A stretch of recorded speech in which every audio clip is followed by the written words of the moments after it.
एक बनिया था। एक बार वह व्यापार के लिए प्रदेश जाने लगा। जाते जाते अपनी बहू को बुलाकर उसने कहा, मैं प्रदेश जा रहा हूँ, तुम अच्छी तरह रहना, बच्चों को भी संभालना और अपनी सास का भी अपने बच्चों की तरह ही देखभाल करना। याद रखना, माँ से कोई काम मत करवाना। बहू ने बोला, ठीक है, मैं आपकी बात समझ गई, मैं वैसा ही करूँगी जैसे आपने बोला है, आप आराम से जाइए। बहू ने बात ध्यान में रखी, बनिया तो चला गया।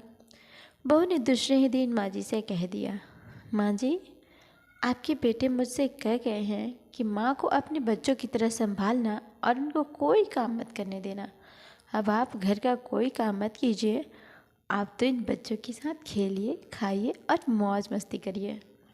माँ जी गहरे सोच में पड़ गई, फिर बोली, बहू ठीक है, अब मैं ऐसा ही करूँगी। कुछ दिनों के बाद बहू ने अपनी बेटी के कान में छिदवाया। उस समय बहू को अपने पति की यह बात याद आई कि माँ को बच्चों की तरह ही संभालना है। इसलिए बहू ने माँ जी के भी कान छिदवाने की बात सोची। उसने माँ जी से कहा, माँ जी, चलिए आपके कान छिदवाने हैं।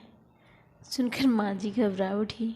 उन्होंने बहू से कहा, बहू, मुझे अपने कान नहीं छिदवाने। अब क्या अब अपने इस बुढ़ापे में मैं कान छिदवाऊँ? बहू बोली, जी नहीं माँ जी, आपको तो यह करना ही होगा। मैं नहीं चाहती कि आपका बेटा मुझे कुछ कहे, इसलिए आपको मैं अच्छे से देखभाल करूँगी। मेरी दोनों आंखें बराबर है, जैसी लड़की है वैसे ही आप भी हैं। माँ जी मन ही मन समझ गई और सुनार के पास बैठकर उन्होंने अपने कान छिदवा लिए। सुनार ने कान छेड़े और कान में धागा भी डाला। बहू जिस तरह रोज़ रोज़ लड़की के कान में तेल लगाती थी, उसी तरह माँ जी के कान में भी लगाती रही। थोड़े दिनों बाद बहू अपने बेटी के लिए बाली बनवाई तो उसे अपने पति की बात याद आई। फिर उसने माँ जी के लिए भी बाली बनवाई और कहा, आइए माँ जी, आपको यह बाली पहना दूँ। माँ जी ने कहा, बहू, मुझको बाली क्यों पहनाती हो? मैं बूढ़ी हूँ, मुझे इसकी ज़रूरत नहीं है। बाली तुम अपनी बेटी को पहनाओ, मुझको नहीं पहननी है। लेकिन बहू नहीं मानी, ज़बरदस्ती करके माँ जी को बाली पहना ही दी। इसके पश्चात माँ जी छोटे बच्चों के साथ अपना मनोरंजन करती, घूमती, खेलती और कई तरह की मौज मस्ती करती। बहू ने एक बढ़िया दिन देखकर अपने बेटे को नाई से चोटी रखवा ली। फिर बहू को माँ जी की याद आई। माँ जी बच्चों के साथ खेल रही थी। उन्हें वहाँ से बुलवा लिया और कहा, माँ जी आइए, नाई के सामने बैठिए। अपने लड़के की तरह मुझे आपके सिर पर भी चोटी रखवानी है। जब गोविंद की चोटी रखवाई तो आपको क्यों नहीं रखवाऊँ? इसलिए आप जल्दी आइए। माँ जी ने बहू को बहुत समझाया, पर बहू टस से मस न हुई। आखिरकार माँ जी नाई के सामने बैठी और उन्होंने अपने सिर पर चोटी रखवाई। बहू ने गोविंद को और माँ जी को जो बोला वही किया उनके साथ।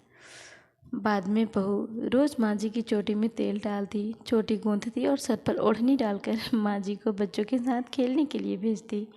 अब खाने का समय होता तो बहू उनको आवाज़ देकर बुलाती है। ऐसे ही रोज़ का हाल था। जब बेटा घर वापस आया तो सबसे पहले उसने बहू से माँ के बारे में पूछा कि माँ कैसी है और कहाँ है, मुझे उनसे आशीर्वाद लेना है। बहू ने कहा, माँ जी तो बच्चों के साथ खेल रही है, यहीं कहीं होंगी, आ जाएंगी। बेटे ने पूछा, क्या कहती हो? माँ गली में खेलने गई हैं। गली में तो बच्चे खेलते हैं, क्या बुढ़िया माँ कहीं खेलने जाती हैं?